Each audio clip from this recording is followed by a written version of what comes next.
Hey Sagar, what are you doing? Hi Shavil, just preparing to-do list, many things to do, right? Man, I have prepared this to-do list multiple times, but it never worked for me. You carry on. Guys. Bye. Bye. Like Shavil, we all have prepared to-do list earlier, but sometimes it doesn't work. So here are the 5 genuine hacks that will change your life. Let's learn it.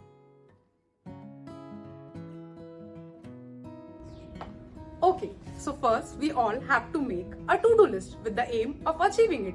How we can make it? We can use a bulletin board or a pen or paper, or maybe a Excel will work to do all your assignments, submissions, presentations on time. Multiple tasks have the same deadline. It is very important to prioritize your task.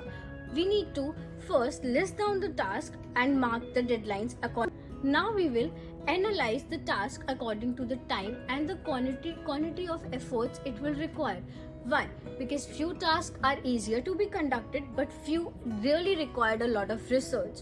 So we need to redraft our to-do list accordingly after analyzing it, and then we have to stick to our priorities and work on the to-do list consistently.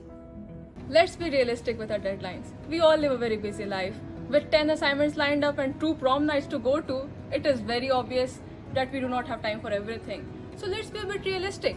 It's okay if you don't finish the work by Sunday evening. Even if you finish it at some point that is feasible, let's just get on with it. Rome was not built in a day. Same is with all the tasks in our daily lives, big or small.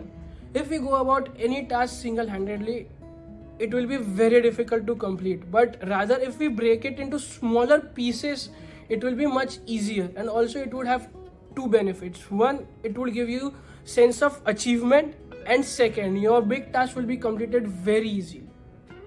After having a realistic goal, prioritizing that and dividing into small goals, it's also important to review and reflect upon it. Sometimes we might get demotivated if sudden task comes and we are not able to do that. So it's important that we analyze it, reschedule it, and not get demotivated. Our main goal is to be consistent and do our task and give ourselves reward